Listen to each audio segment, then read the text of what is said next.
ఆంధ్రప్రదేశ్లో నిరుద్యోగులు కదం తొక్కారు. గ్రూప్ 3 పరీక్షలు వాయిదా వేయాలంటూ ఏపీపీఎస్సీ కార్యాలయం ముందు ధర్నా చేపట్టారు. అనంతరం కార్యాలయంలోకి చొచ్చుకు వెళ్లే ప్రయత్నం చేశారు. దీంతో పోలీసులు నిరుద్యోగ జేఏసీ నేతలను అరెస్ట్ చేశారు.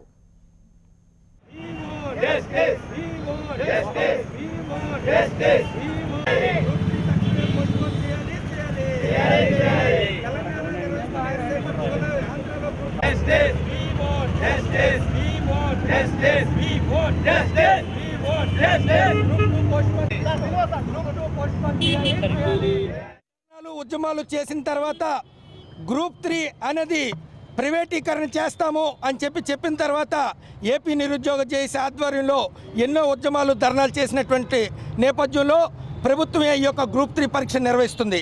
అయితే ఏప్రిల్ 21వ తారీఖు నిర్వహిస్తానన్నటువంటి ఈ యొక్క గ్రూప్ 3కి అందరం కూడా ప్రిపేర్ అవుతున్న నేపథ్యంలో అర్ధంతరంగా ఎన్నికల పర్వంలో మాకు చాలా టైము వేస్ట్ అయిన పరిస్థితులు ఉన్నాయి. అదే కాకుండా తెలంగాణలో అదే సమయంలో ఏప్రిల్ 21వ తారీఖున ఎస్ఐ మెయిన్స్ పరీక్షను పెట్టారు. ఈ యొక్క తెలంగాణ పరీక్షకి ఏపీలో ఉన్నటువంటి మన నిరుద్యోగులు కూడా ఎంపిక అవ్వడం కారణం చేతన మేమందరం అక్కడికి వెళ్ళి పరీక్ష రాయవలసిన పరిస్థితి ఉంది.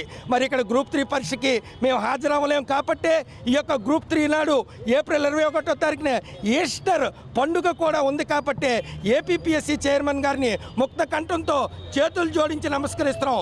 దయచేసి ఈ యొక్క గ్రూప్ 3 పరీక్షని నెల రోజులు వాయిదా వేయాలి.